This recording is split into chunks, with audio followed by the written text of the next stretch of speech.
네, 더불어민주당 최명길입니다.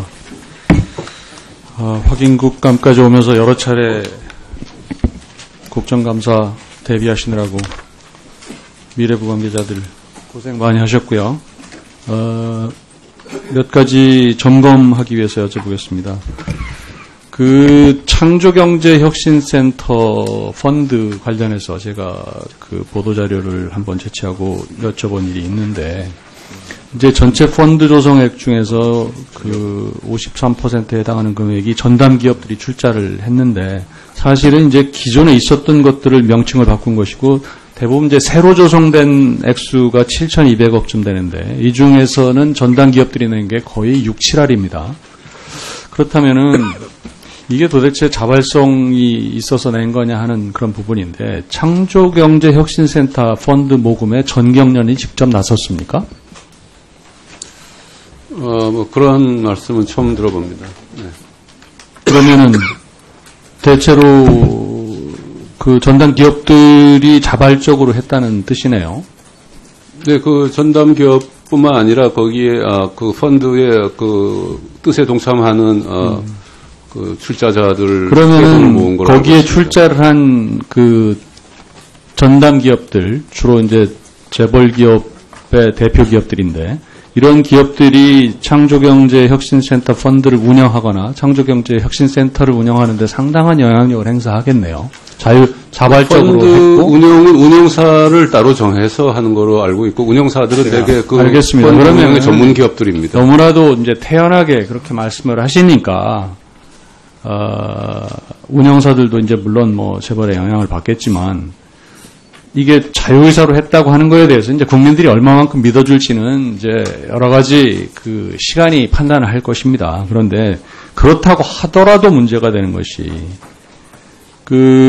이게 지금 우리 경제의 가장 큰 문제가 이제 재벌 기업들이 중소기업들, 창업기업들의 기술과 창의성을 가로챈다는 데 문제가 상당히 있는 건데, 그렇다면은 이런 스타트업 기업들이나 아주 창조적인 어떤 미래를 끌고 갈 어떤 그 기술들이 등장한 것들이, 그것들이 만들어낼 경제적 포텐셜을 전부 재벌 기업들, 대표 기업들한테 그냥 맡겨버리고 과실이 생기면은 따먹을 수 있는 그런 장을 마련해 준다는 것이기 때문에 정말 시각의 전환이 필요하다는 얘기를 한번 지적을 하고요. 확인국감이기 때문에 한 가지 지적할게요. 지난번에 원자력연구원 안전성 확보 문제를 가지고 문제 제기를 했습니다. 그런데 아까도 일부 유승희 의원 그 질의 과정에서 나왔지만은, 내년에 원자력연구원이 사용 후 해결 보관 안전 실태 점검뿐만이 아니라 파이로 프로세싱 이제 그 1차 실험 연구가 내년 후반기에 시작된다고 원자력연구원장이 얘기를 했는데, 그때 제가 문제 제기한 게, 물론 이 실험의 경제적 가치랄까 성공 가능성 이런 부분에 크게 회의적인 그런 시각이 있지만, 한미 원자력 협정에 의해서 한다고 하니까, 그런데 이제 기술적으로 문제는 이 실험 과정에서 필연적으로 맹독 기체성 방사능 물질이 나오도록 돼 있습니다, 기술적으로. 그래서 이 맹독 기체성 방사능 물질이 100% 포집이 가능한지 기술적인 검토를 해서 이거를 그 미래부가 이 원자력 연구원으로부터 정확한 자료를 보고받아서 저희 의원실에 제출을 해 주시기 바랍니다. 네, 그렇게 하겠습니다. 네.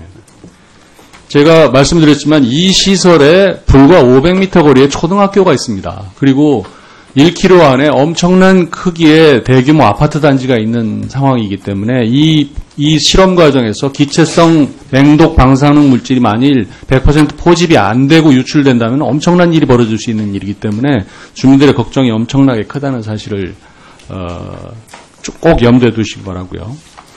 그 단말기 할부 거래 현황 중에 제가 지난번 국감에서 이동전화 약관 심사 시 할부 거래 부분에 대한 그 심사 감독을 좀 강화를 해야 되겠다. 왜냐하면 할부 거래 이자율 마진을 통해서 상당한 액수의 이 부당한 수익을 챙기고 있다는 게 그 여러 경로로 확인됐기 때문에, 그래서 미래부가 이 이용 약관 심사 시에 할부 거래와 관련된 부분에 심사 감독을 어떻게 강화할 계획인지 그 부분도 좀 계획을 서면으로 제출해 주시길 바라고요. 우정사업본부장님 나오셨습니까? 예. 지난번에 제가 보도자를 통해서 지적을 했는데 지금 같은 성격의 서민금융기관들이 신협이나 새마을금고 수탁권은 줄지 않고 있거든요. 그런데 우체국이 계속 저축성 예금 평단이 하락하는 추세인데 왜 그런 겁니까? 보도 자료에서 지적하셨듯이 네. 전반적으로 이제 소득 양극화가 생기면서 그런 점도 좀 있고요. 그럼 새마을금고는 왜 그러나요? 내부적으로는 네. 수신 규모를 계속 확대하는 것보다는 좀 내실화를 기하기 위해서 저 요구를 그럼 알겠습니다. 그러면은 제가 지적한 부분에 대한 분석과 대응책 앞으로 어떻게 대응할 건지를 좀 자료를 만들어서 저희 의원실에 보고를 해주시기 바랍니다. 예. 그리고 미래부 장관님, 혹시 이제 물론 뉴스를 통해서 아셨겠지만 1922년까지 독일 정부가 현재 운영 중인 17개 원자력 발전소 모두 폐쇄하기로 한 거 알고 계시죠? 예, 독일의 정책이 그렇습니다. 네. 독일이 왜 이런 정책을 하신다고 생각하세요? 독일은 신재생 에너지 보급률이 상당히 높습니다. 네.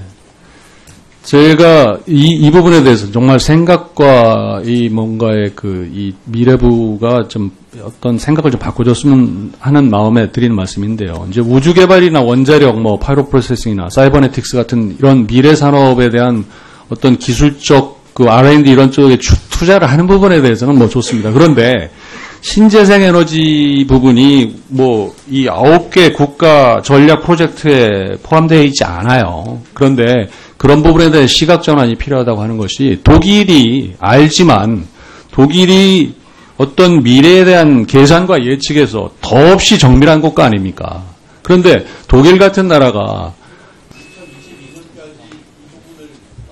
셧다운하고 신재생 에너지 부분으로 집중하겠다라고 얘기를 할 때는 그만큼 심사숙고해서 내린 결정이거든요. 미리 앞으로는 이른바 원자력 에너지라는 것이 이 폐로라든지 이런 오염 가능성 이런 걸 계산해 볼 때 결코 싼 에너지가 아니라고 내린 판단인 거거든요. 그렇기 때문에 미래부도 빠른 시일 안에 정말 국가 전략 프로젝트 안에 신재생 에너지 부분이 반드시 포함돼야 된다고 생각하는데 어떻게 생각하세요? 저희는 지금 기후변화에 관련된 이유만으로도 신재생 에너지의 개발 보급이 매우 시급하게 촉구되는 상황이다 이렇게 되어 있고 우리나라가 파리 협약을 이제 지켜야 되는데 그럴 때에도 신재생 에너지의 역할이 매우 중차대합니다. 그래서 저희는 연구개발비를 기후변화에 대한 부분 신재생 에너지에 포함되어 있는데 대폭적으로 늘려나가고 있는 상황입니다.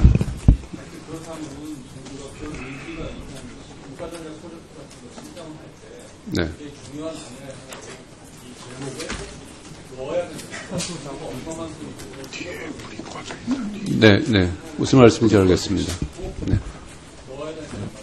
네, 알겠습니다. 예, 고영진 의원님 최명길 의원님 수고하셨습니다. 다음은 존경하는 박홍근 의원님 질의해 주시기 바랍니다.